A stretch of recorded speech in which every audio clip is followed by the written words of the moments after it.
Halo Sobat DBSMB, balik lagi bersama aku Dini Cahaya di podcast DBSMB. Nah kali ini kalau tadi di podcast sebelumnya kita sudah bertemu dengan Kak Prodi di setiap program studi yang ada di DBSMB Sekolah Vokasi Universitas Gadjah Mada. Kalau kali ini mungkin kita akan lebih bukan formal sih tapi informal karena kita akan berbicara langsung dengan alumni yang ada dari beberapa program studi DBSMB ini. Oke, langsung saja tanpa berlama-lama kita langsung panggil saja narasumber kita pada kesempatan kali ini. Halo Mbak Nurman. Halo. Apa kabar nih Mbak? Alhamdulillah baik, sehat. Ini juga sehat. Alhamdulillah. Boleh diperkenalkan nama, angkatan, jurusan dan juga pekerjaannya Mbak? Terima kasih. Sebelumnya Assalamualaikum warahmatullahi wabarakatuh. Perkenalkan, nama saya Nurma Andika Fitriani, biasa dipanggil Ria. Dan saya dulu berkuliah di D3 Bahasa Inggris, itu masuk 2014, kemudian lulus 2017. Lalu saya melanjutkan prodi D4 alih program. Kan ada bukaan itu ya waktu itu di 2019 D4 Bahasa Inggris, jadi alih jenjangnya. Kemudian lulus di 2021 ini. Oke, luar biasa Mbak Irma ini. Mbak Ria ya? Ria, panggilannya Ria. Oke. Jadi tadi saya manggilnya Mbak Nurma, ternyata panggilannya Ria. Ria, biar lebih simpel. Iya. Terus pekerjaannya saat ini relevan gak sih Mas sama prodi yang bahasa Inggris ini? Iya. Kalau antara relevan atau tidak ya, sebetulnya untuk sekarang pekerjaan yang saya geluti, saya di bidang hobi yang dibayar sebenarnya. Saya nyanyi sama bisnis online. Luar biasa ternyata Mbak Ria ini adalah seorang penyanyi. Pasti suaranya bagus ya Mbak. Terus bisnis online apa nih Mbak kalau boleh tahu? Kenapa? Bisnis online-nya apa? Bisnis online itu saya ada bisnis namanya Anasti. Jadi Anasti itu di situ saya jual produk-produk makanan, ada jamu, terus ada kacang, puding, macam-macam. Iya. Walaupun tidak berkorelasi dengan prodinya, tapi seperti balik lagi kalau kita seneng ya nggak masalah. Apalagi hobi ya Mbak, dibayar ya. Nanti seneng banget. Benar. Nah ngomong-ngomong tentang bekerja nih, sudah berapa lama bekerja menggeluti bidang nyanyi? Pasti udah lama. Kalau nyanyi tentang bisnis online-nya juga sudah berapa lama tuh? Kalau nyanyi itu saya udah dari sekitar 2011-2012. Jadi sekitar 10 tahun itu yang saya geluti bener-bener ya. Kalau sebelumnya ya udah biasa nyanyi kecil-kecil waktu masih zaman kecil gitu ya, biasa. Kalau yang mulai perform di TVRI saya biasanya itu dari 2011. Nah kemudian berarti udah ya tadi 10 tahun. Selanjutnya saya setelah lulus dari program D3 sekitar 2017-2018 itu saya memulai bisnis online itu. Tadi disebut ya Mbak. Betul. Nah terus untuk korelasi tadi Dini tanya korelasi untuk bidang kehumasan, saya kan juga dengan lulus dari D4 alih program bahasa Inggris ini tentu pingin berkontribusi karena saya sudah mendapatkan ilmu mengenai bahasa Inggris dan fokusnya humas. Nah itu saya pingin jadi kayak merasakan seperti apa sih gitu kalau misalnya fokus di situ. Nah jadi saya sekarang sedang proses rekrutmen untuk humas di salah satu rumah sakit di Yogyakarta. Luar biasa, kita juga doakan Mbak Ria Mbak Ria ini untuk bisa lolos Mbak. Semoga lolos dan bisa mendapatkan pekerjaan yang berkolerasi dan juga yang dipinginkan, supaya ilmunya juga bisa semakin ya, bukan gak bermanfaat tapi semakin bermanfaat. Dan ada korelasinya juga dengan prodi yang diampu dulu gitu.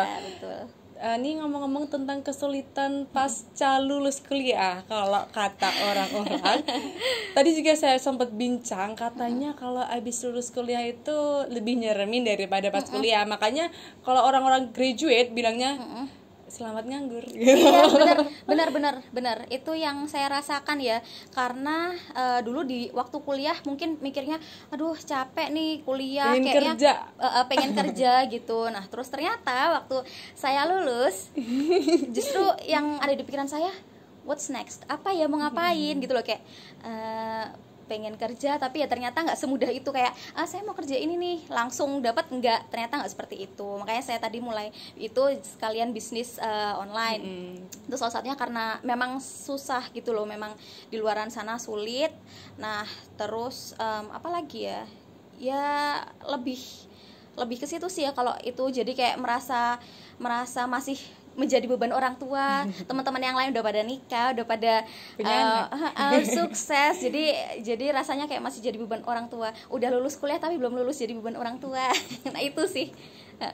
Tapi itu nggak usah dijadiin hantu untuk kalian semua ya mahasiswa-mahasiswa lain, karena memang itu hal yang normal. Betul. Nggak cuma orang yang habis lulus kuliah aja, tapi juga ada yang udah bekerja terus keluar nyari kerja lagi, itu susah. Jadi menganggur itu hal biasa, jadi nggak usah ditakutin. Kesulitan apapun yang kita alami nanti saat lulus kuliah itu adalah hal yang wajar dan harus dihadapi. Jangan lupa untuk gate kesempatan, terus manfaatin juga kesempatan ya Mbak. Benar. Gitu, cari informasi juga jangan lupa ya. Terus kalau yang didapatkan setelah lulus kuliah apa aja Mbak? Setelah lulus kuliah ya, pastinya setelah saya kan lulusan diploma. Nah, yang pasti namanya diploma itu kan 60% kita praktis, 40%-nya kita dapat teori. Nah, di situ kita pasti akan lebih percaya diri dengan kemampuan yang kita miliki. Maksudnya kita bisa langsung terjun ke lapangan. Nah, seperti itu poin plusnya kalau kita kuliah di diploma seperti itu. Jadi saya di sini karena bahasa Inggris D4 ya kemarin terakhir. Nah, itu di D4 AP itu saya tidak hanya diajarkan bahasa Inggris itu sendiri, tapi juga mengenai humas, karena fokusnya humas public relations gitu. Jadi itu sih terutamanya. Pencarian kerja ini tentunya juga ada efek sampingnya juga ya Mbak dari pandemi. Kalau Mbak Ria sendiri menanggapi atau tantangan selama masa pandemi ini seperti apa? Karena seperti yang kita tahu di koran-koran atau dimanapun berita, kayaknya nyari pekerjaan kayaknya semakin susah ya di masa pandemi seperti ini. Betul. Bener banget ternyata. Benar. Kalau di masa pandemi ini ya, kalau saya sih jujur yang waktu kemarin kuliah ya, yang saya alami waktu perkuliahan itu saya kan awalnya offline. Jadi 2019 itu masih offline. Nah, terus pertengahan 2020, pertengahan kalau nggak akhir itu saya mulai online. Nah, itu tuh sebenarnya yang bikin kesulitannya di masa pandemi itu melawan diri sendiri. Bener. Itu kemalasannya itu loh yang bikin kayak kita kadang-kadang kayak aduh rasanya malas, orang kita juga dosen nggak tahu. Nah kayak gitu, jadi kayak drakor enak drakor bener. Jadi kadang-kadang off kamera gitu sambil ngapain. Nah kayak gitu tuh, jadi kayak itu sih yang harus dilawan kita. Jadi kayak kita harus fokus, terus kita harus ada niat dari diri sendiri. Bener, itu yang harus dipupuk, yang sulitnya tuh di situ. Ya walaupun itu jadi kekurangan, tapi ya gimana lagi, mungkin itu yang terbaik untuk di masa pandemi seperti ini. Yang penting kita jangan lupa terus push diri kita sendiri ya kan, bantu berjelajah. Mumpung online juga, kita juga bisa ngelakuin hal yang kita sukai di luar dunia perkampusan. Bener banget kan. Kayak Mbak Ria ini dong nyanyi ya kan. Itu Ferry juga loh, ternyata luar biasa ya Mbak. Alhamdulillah. Terus kalau mengenai kesan selama berkuliah ini seperti apa Mbak? Ya singkat aja biar bisa share tentang kesannya. Mungkin ada kesulitan atau kesenangan tersendiri gitu.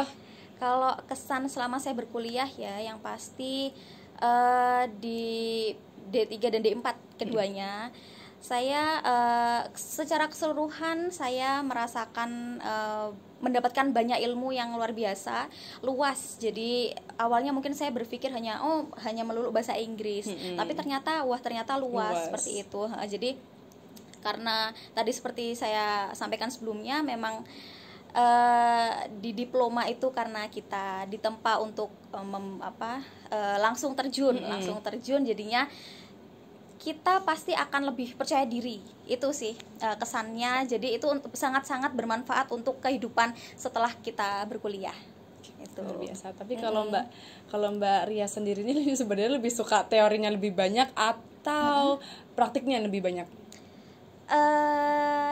Kadang-kadang gimana ya, kalau ditanya ke teori atau praktek ya, Kalau saya sih Depends. praktek sih. Oh, Iya, sebenarnya depends tapi lebih ke praktek ya. Kayaknya kita lebih ngerti juga ya Mbak cara pengaplikasikan ilmunya itu. Betul. Aplikasinya tuh jadi kita kalau namanya kita melihat sesuatu yang langsung kita terjun itu pasti langsung akan ingat terus. Langsung ting ting ting gitu. Insya Allah. Iya, insya Allah. Seperti itu. Bener. Langsung tas ya kalau teorinya dikit tapi prakteknya banyak. Biar kita juga nggak kaget ya Mbak untuk di dunia kerja besok, karena di dunia kerja itu yang dipentingkan adalah praktek, ya kan? Iya benar. Kayak gini, satu contoh ya, kemarin waktu di proses rekrutmen itu ternyata di humas itu saya disuruh bikin logo. Nah terus dibilang kamu kan lulusan bahasa Inggris, coba kamu saya tantang ini apa namanya di luar itu bikin logo humas di rumah sakit itu gitu. Saya juga mikir ya Bismillah, ya udah Pak saya siap gitu. Tapi memang di perkuliahan itu ada, jadi di digital PR waktu itu di digital PR saya diajarkan untuk berkecimpung di dunia itu digital, jadinya saya belajar dari situ. Nah itu juga ilmu yang sangat luar biasa. Untungnya ya Mbak diajarin. Bener diajarin. Karena memang di bahasa Inggris ini kita nggak cuma belajar tentang bahasa Inggris, Mbak juga dulu ngalamin nggak sih Mbak masa-masa bahasa asing kayak Korea? Iya, kalau aku ambilnya Jepang sama Prancis, jadinya ya di situ. Jadi itu juga itu insight baru juga ya Mbak, benar, soal bahasa Inggris guys. Iya. Jadi itu tentang kesannya Mbak Ria selama berkuliah. Kalau ada kesan pasti tentunya ada pesan. Kalau Mbak Ria sendiri mau ngasih pesan apa untuk anak-anak kuliah terutama saya? Pesan ya, pesannya itu kita terutama itu harus bersyukur, karena nggak semua orang tuh dikasih kesempatan untuk berkuliah ya teman-teman.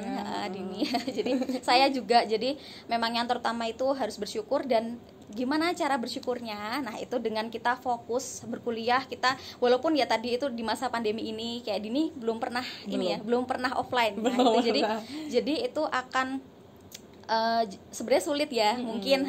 Nah terus jadinya kayak dari awal online terus pasti akan ada kemalasan, akan ada online terus kok rasanya kayak gini-gini aja, mungkin seperti itu. Nah tapi yang terpenting kita harus pikirkan orang tua kita sudah mengusahakan kita berkuliah, jadinya benar-benar kita serap ilmu yang kita dapatkan, walaupun dosen nggak ngerti, misalnya kita off cam gitu-gitu ya tadi kayak kadang-kadang cheating makan apa gimana, tapi kita tetap serap ilmunya, benar fokus itu.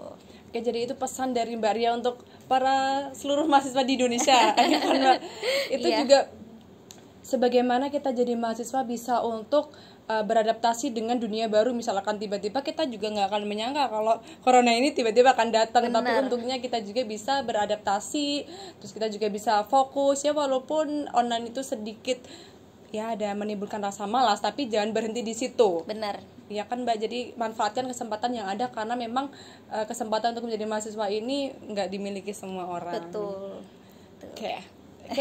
Terima kasih kepada Mbak Ria yang sudah memberikan kita informasi, juga sharing juga ceritanya tentang apa aja yang sudah dilakukan setelah kuliah. Semoga bisa menjadi informasi yang baru, bisa menjadi insight yang baru. Kita juga doakan Mbak Ria semoga bisa lebih sukses lagi, bisa mendapatkan pekerjaan yang diinginkan, bisa menjadi segala-galanya pokoknya. Sekali lagi terima kasih ya Mbak. Terima kasih Dini. Terima kasih juga kepada sahabat DBSMB yang terus pantengin podcast kita. Kita akan terus memberikan ide, inovasi baru, informasi baru mengenai seputar dunia perkuliahan, seputar program studi yang ada di DBSMB, Sekolah Vokasi Universitas Gadjah Mada. Jangan lupa tonton konten-konten kita yang lainnya juga di podcast DBSMB, ada di YouTube, dan sampai jumpa.